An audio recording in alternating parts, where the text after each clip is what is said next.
কে? রেগে যাবে কে? রেগে যাবে কুণাল ঘোষ, রেগে যাবে কুণাল ঘোষ। হুলিগানিজম, এই মুহূর্তে এই নামটা শুনলে আপনারা বুঝতে পেরে যাচ্ছেন যে হ্যাঁ ঠিক তাই, কার কথা বলছি। অনির্বাণ ভট্টাচার্য সদ্য হাতে মাইক নিয়ে গান গেয়েছেন তিনি। আর শুধু গান গাইলেই হতো, শুধু গান গাননি, তার সঙ্গে বেশ কিছু ইঙ্গিতপূর্ণ খোঁচাও দিয়ে দিয়েছেন। দেখুন, এই মুহূর্তে দাঁড়িয়ে আমরা দেখেছি কম বেশি বহু রাজনৈতিক দলের সঙ্গে বহু সেলিব্রিটির কিন্তু একটা ঘনিষ্ঠতা রয়েছে। অনেক সেলিব্রিটি আবার নিজের এই সেলিব্রিটি সত্তাটার পাশে গিয়ে আবার রাজনীতির মাঠে নেমে নামটাও লিখিয়েছেন। কেউ হয়েছেন বিধায়ক, কেউ হয়েছেন সাংসদ, এইরকম বিষয়গুলো তো রয়েছেই। কিন্তু এই সব কিছুর মধ্যেও কিছু কিছু ব্যক্তিত্বরা রয়েছেন যারা কিন্তু সরাসরি না বললেও একটা হালকা আভাস দিয়ে রাখেন তারা কোন দলের সঙ্গে যুক্ত। আমি কারোর নাম নেব না, কিন্তু এই ক্ষেত্রে দেখা যাচ্ছে যে অনির্বাণ ভট্টাচার্য একেবারে 1, 2, 3 করে 3টে দলের গায়ে কিন্তু ঢিল মেরে দিয়েছেন। কখনো কুণাল ঘোষ, কখনো শতরূপ ঘোষ, কখনো আবার দিলীপ ঘোষ। এই ঘোষ বনাম ঘোষ এই 3টে বিষয়কে সামনে নিয়ে এসেছেন। এবার আপনারা বলতে পারেন যে উনি তো কোথাও রাজনৈতিক নেতার নাম উল্লেখ করলো, রাজনীতির কথা বলেননি। তিনি তো বলে দেননি যেটা রাজনীতির প্রসঙ্গ টেনে এনে তিনি রাজনীতির ঘোষদের কথা বলছেন। আপনারা এই মন্তব্য করতে পারেন, কিন্তু দেখুন, কখনো এই গরুর দুধে সোনা, কখনো আবার শতরূপ ঘোষ, কখনো কুণাল ঘোষ, এই ধরনের নামগুলো তো তিনি উচ্চারণ করছেন। আর এই ভিডিও ভাইরাল হয়ে পড়েছে সমাজ মাধ্যমে। জানেন কুণাল ঘোষ কি বলেছেন? দেখাবো আপনাদেরকে। তার আগে এই অংশটা আপনাদেরকে একটু দেখাই, যে অংশ এখন সমাজ মাধ্যমে অনেক গান, অনেক লাইনের, অনেক মুহূর্তের মধ্যে অত্যন্ত গুরুত্বপূর্ণ এবং ভাইরাল। দেখুন। ওদের নাকি টেনশন, প্রধানমন্ত্রী কত পায়? পেনশন? এসব গান বাজনা ছাড়, সব প্রমোটারি করি, বড় গাড়ি চড়ি, ইলেকশনের মেজাজ বুঝে দলটা বদল করি।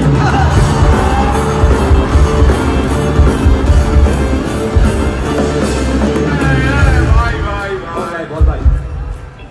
এই আমাদের দোষ।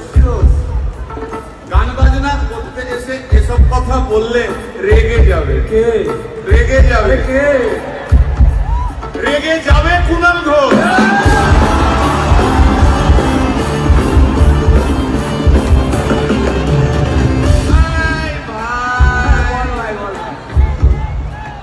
আরেক ঘোষ আছে, আরেক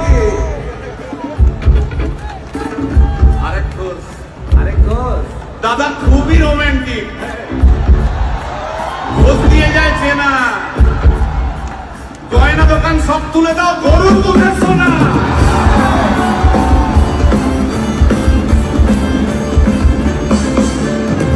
ভাই, হ্যাঁ। দুটো ঘোষ বললি। এবার 3 নম্বর ঘোষের নামটা শোন। সেটা কে রে ভাই? বলছি রে ভাই, ওই বিপ্লবীদের পার্টি আরেক ঘোষ আছে, বুঝলি? এই আরেক ঘোষ আছে ওই বিপ্লবীদের party. TV channel, party office, বড্ড হাঁটাহাঁটি, তাই কিনেছে গাড়ি। দামটা বেশি খুব, ফেসবুকেরই রাজা মদের দাদা শতরূপ। এই ভিডিও দেখাতে দেখাতেই এটাই ভাবছিলাম আপনাদের কাছে ক্ষমা চেয়ে নেব, ক্ষমা চেয়ে নিতেই হবে।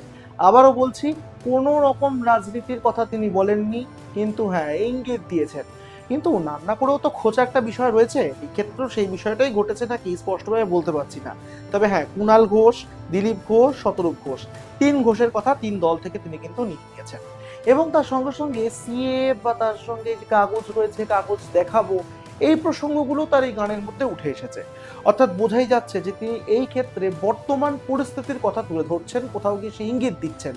কোনো রকম দলের কথা না বলে, কোনো রকম রাজনৈতিক মন্তব্য না করে যে প্রতিবাদ করা যায়, যে খোঁচা দেওয়া যায়, যে কোথাও গিয়ে ঢিলটা মেরে দেওয়া যায়, সেটা বোধহয় কিছুটা চেষ্টা করেছেন বা প্রমাণ করতেও পেরেছেন অনেকাংশে বলা যেতে পারে অনির্বাণ ভট্টাচার্য। আপনারা এটা নিয়ে কি মনে করছেন অবশ্যই কমেন্ট করে আমাদেরকে জানাবেন। আপনাদের কমেন্টের অপেক্ষায় আমরা থাকি এবং এই ভিডিওর ক্ষেত্রেও থাকবো, আলাদা করে সেটা বলার প্রয়োজন নেই। কিন্তু এই বিষয়টা শুনে কুণাল ঘোষ ঠিক কি বলেছেন আপনাদেরকে বলেছিলাম না বলবো। কুণাল ঘোষ কিন্তু এই বিষয়টা দেখে বা শুনে অত্যন্ত খুশি। তিনি বলেছেন যে তিনি এই ধরনের মজা ইয়ার্কির গুরুত্ব এবং মাহাত্ম্য দুটোই বুঝতে পারেন। আমাকে অনেকে জিজ্ঞাসা করছেন, অনির্বাণ ভট্টাচার্য অভিনেতা তার এই সর্বশেষ গানটি হুলিগানিজমের, তাতে যে এই রাজনৈতিক নেতাদের নাম একটু তির্যক, একটু টিপ্পনি সহ ব্যবহার হয়েছে, সেটা কেমন লাগলো। আর দুই হচ্ছে, আমি যেহেতু ভালোই লেগেছে বলে পোস্ট করেছি, যে আমি কেন এটাকে ভালো বললাম। দেখুন, অনির্বাণ ভট্টাচার্য তিনি অভিনেতা, তার মঞ্চ অভিনয়, পর্দার অভিনয় আমি দেখেছি। কিন্তু এই গানটির কথা বলি, গানটি এমনি সব মিলিয়ে ওনাদের যা প্রেজেন্টেশন ইত্যাদি ভালোই লাগছিল। আর দু নম্বর হচ্ছে, উনি যদি রাজনীতিকে বা সমকালীন ইস্যুকে আনেন, তো উনি আনতেই পারেন, সেখানে আমার নাম রয়েছে, সেখানে একটু তির্যক কিছু বিষয় আছে, একটু টিপ্পনি টাইপের আছে। তো এই মজাটা তো নিতে হবে, দেখতে হবে ইস্যু তোলা মজা এটা একটা জিনিস, আর ইচ্ছাকৃত কেউ কাউকে অপমান করছে কিনা। আমার মনে হয়েছে যে অনির্বাণ ভট্টাচার্য এবং তার সহশিল্পীরা যা করেছেন তার মধ্যে কোনো ইচ্ছাকৃত অপমানের উদ্দেশ্য নেই। তাহলে আমি খোলা মনে, একজন অভিনেতা, তিনি ভালো গানও করেন, তার চেষ্টাকে আমি সেটা স্পোর্টিংলি নেব না কেন? তাতে যদি আমাকে একটু টিপ্পনি বা কোনো একটা ইঙ্গিতপূর্ণ কিছু থাকে, তা আমি সেটা কেন খোলা মনে নেব না? ফলে আমার ভালো লেগেছে, আমি সেটাই ফেসবুকে জানিয়েছি। তাই এই ধরনের এক্সপেরিমেন্ট, একটু নতুন ধরনের মোড়কে, একটু পুরনো ধাঁচের গান, তার সঙ্গে একটু সমকালীনতাকে যে মিশিয়ে দিয়ে যে অনির্বাণ যে চেষ্টা করেছেন, আমি অন্য কোনো ইস্যু এর সঙ্গে মেশাচ্ছি না। আমি বলছি, আমার নামে টিপ্পনি থাকলেও এই মজাটা নেয়ার মানসিকতা কুণাল ঘোষের আছে, আমার ভালো লেগেছে, বাস, দ্যাটস অল। অর্থাৎ তিনি রেগে একেবারেই যান। বহু ক্ষেত্রে আমরা দেখেছি যে বহু সময় বহু নেতা নেতৃত্বের ইঙ্গিত দিলে বা তাদের সরাসরি নাম করলে বা না করলেও তারা চটে যান, রেগে যান এবং একটা প্রতিশোধ নেওয়ার মতন একটা আচরণও করেন, এবং সেই ক্ষেত্রে আমরা দেখেছি যে বহু বিতর্ক তৈরি হয়, বহু সমস্যাও দাঁড়ায়। কিন্তু এই ক্ষেত্রে তৃণমূল মুখপাত্র কুণাল ঘোষ তিনি কিন্তু স্পষ্ট বলেছেন যে তির্যক মন্তব্য করা হয়েছে অনেকগুলো ঠিকই, কিন্তু এই গান বা এই পারফরমেন্স তিনি ভালোভাবেই নিচ্ছেন, এবং তার সঙ্গে তিনি এই মজার মানে যে বিষয়গুলি হয়েছে সেগুলোর কিন্তু মজা বা মাপকাঠি সবটাই বুঝতে পারে।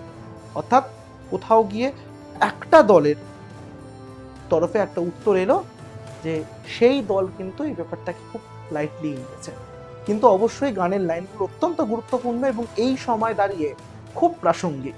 আপনারা তো নিশ্চয়ই সেটাই বলবেন, বা আপনারা যদি এর বাইরে কিছু মন্তব্য করতে চান বা আপনাদের অন্য মতামত হয়ে থাকে, একটু প্লিজ কমেন্ট করে আমাদেরকে জানাবেন। সাবস্ক্রাইব করতে ভুলবেন না আমাদের ইউটিউব চ্যানেল এক ঝলকে মিডিয়া।